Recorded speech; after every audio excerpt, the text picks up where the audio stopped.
Yeah,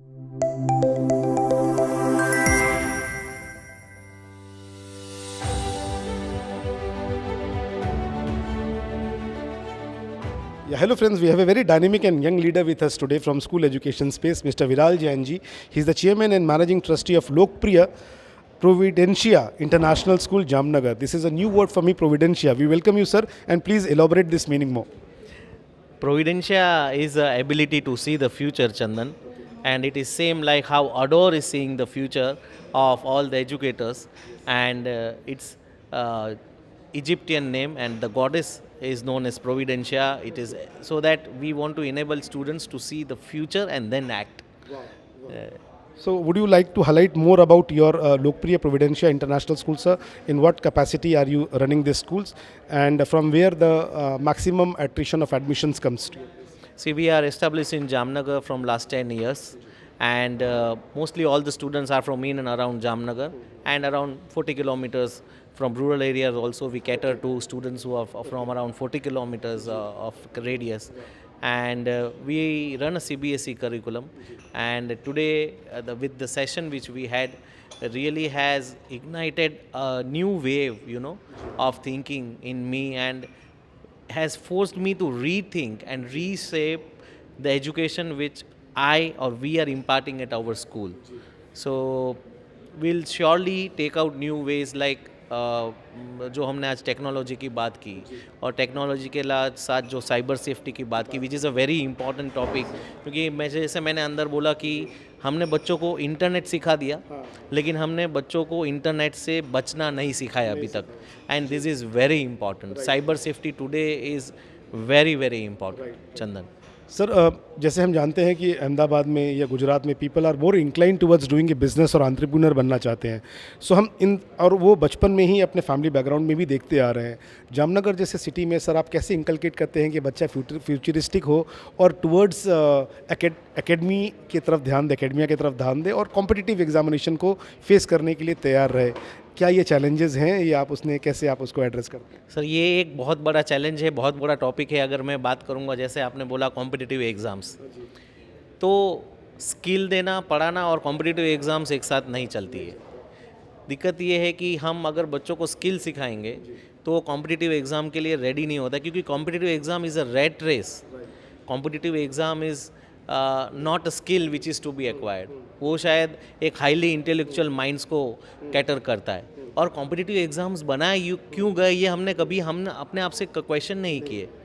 जो institute में competitive exam से एडमिशन मिलते हैं वहाँ पे सीट्स कम है, तो उस सीट्स को भरने के लिए, उतने ही सीट्स को भरने के लिए वो कॉम्पिटिटिव एग्ज़ाम को डिज़ाइन किया है, उस लेवल को डिज़ाइन किया है कि उसी माइंडसेट और उसी लेवल के बच्चे वहाँ पे जाएंगे. इसका मतलब ये नहीं है कि हर कोई बच्चा, जैसे आईआईटी का एग्जांपल लेते हैं, तो हर कोई बच्चा आईआईटी जा नहीं सकता, ऐसा नहीं है. लेकिन वहाँ पे उनके पास सीट्स नहीं है, और वो पर्टिकुलर एक माइंडसेट के बच्चों को कैटर करते हैं. शायद अगर मैं ऐसा कोई एवरेज बच्चा पढ़ने वाला है, उसको आईआईटी अगर बिठा दूंगा तो उसका फ्यूचर बनेगा नहीं. आई कैन टेल यू, वो शायद और पीछे चला जाएगा, क्योंकि वो एक माइंडसेट को कैटर करते हैं. तो कॉम्पिटिटिव एग्ज़ाम एक अलग चीज़ हो गई, स्किल इंडिया एक अलग चीज़ हो गई, लेकिन हमको बच्चों को सबके लिए रेडी करना है, सभी माइंड्स को हमको कैटर करना है. So we'll have to design an education policy in the school which goes in hand, जो हर तबके के बच्चे, और each and every student, wherever they stand, whether it is an average student और whether it is a very bright student और a mediocre student, we have to cater to their needs individually in our curriculum. जिसको जो चाहिए वो मिले. That has to be our approach. Sir, facilities, services or opportunities when you compare from an education in Ahmedabad and in the city like Jamnagar में बहुत difference है. तो आपका शहर जो एक डिजिटल गैप एड्रेस कर रहा है रूरल स्पेस और अर्बन स्पेस में, वो किस तरह से आप उसको डील कर रहे हैं? जब हम अलग अलग सिटीज़ की बात करेंगे तो Ahmedabad is a tier 1 city, Jamnagar is a tier 3 city. फिर भी मैं ये कह रहा हूँ कि आजकल हर सिटी में ऑल द स्कूल्स कॉम्पिटिटिवनेस के एक पैराडिग्म शिफ्ट में हर एक स्कूल अच्छा कर रही है. जैसे आज मैं हर स्कूल में जाता हूँ तो मुझे वहाँ पे डिजिटल लैब्स मिलते हैं, ठीक है, अगर हर क्लास में डिजिटल स्क्रीन्स नहीं हैं तो हर एक के पास एक मल्टीमीडिया रूम है जहाँ पे बच्चों को लेके जाते हैं। तो आज की तारीख में टीयर 1 में मैं ये मानता हूँ कि फैसिलिटीज़ थोड़ी अच्छी हो सकती है, शायद हर क्लासरूम में होगी, बट टीयर 3 जैसे जामनगर और जामनगर से भी छोटे शहरों में भी today technology is there, each and every school is catering and trying to embed technology into their curriculum, right? And each and every city also has their paying capacity. So Ahmedabad में जो paying capacity है शायद वो tier 3 में ना हो, but then with that limitation also all the educationalists today are trying to establish a modern technological and innovative school.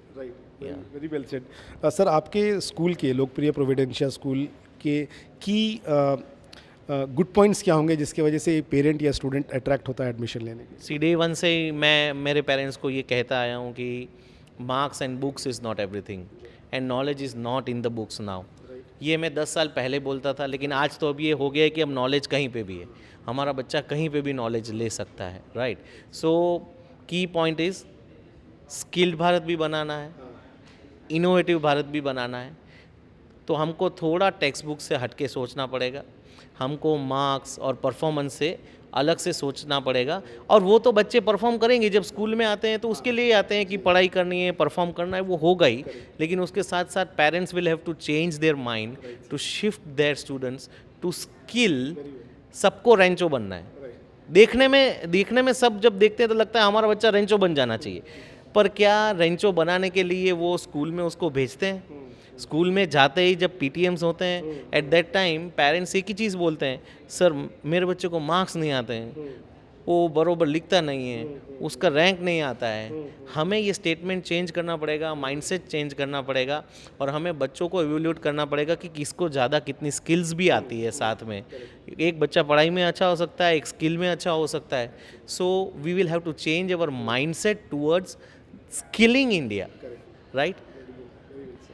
So what were the takeaways of today's forum at Adakam Education Leadership Summit and Award, जहाँ पर आपने mixture of academicians from school to higher education then corporate and government को एक साथ देखा, तो ये कैसे हेल्पफुल करता है as a education community large? मुझे सर ऐसा लगा कि हम लोग पैचेस में काम कर रहे हैं, we are working in patches. So हर स्कूल, हर एजुकेशन और हर फाउंडर अपनी स्कूल के लिए अलग अलग काम कर रहे हैं। तो वो जो पैचेस हैं, और आजकल तो अब डिज़ाइनर का ज़माना है, तो डिज़ाइनर भी आजकल पैचेस को कलेक्ट करते हैं, उसको डिज़ाइनर बना देते हैं। तो मुझे ये लगता है कि आज का सबसे इम्पॉर्टेंट टेक अवे ये है कि ये सब पैचेस को एक साथ आना पड़ेगा, और जब ये मिलके कुछ बनाएंगे तो बहुत रिवोल्यूशनरी चीज़ सामने आएगी। So today's takeaway is let's together इन सबको पैचेस को एक साथ करें, सबको एक साथ लाएं, और इससे एक संस्था का निर्माण करें जो हमें आगे बच्चों के भविष्य को बनाने के लिए अच्छे आइडियाज़ दे सकती है और एक न्यू रोड मैप दे सकती है। Good to hear that from you, sir. Thank you so much for being a part of this forum. It was wonderful. Very much. Thank you very much. Thank you Adorcom Media, and keep on doing events like this, और education को ऐसे ही आगे बढ़ाते रहिए आप। Thank you so much. Thank you.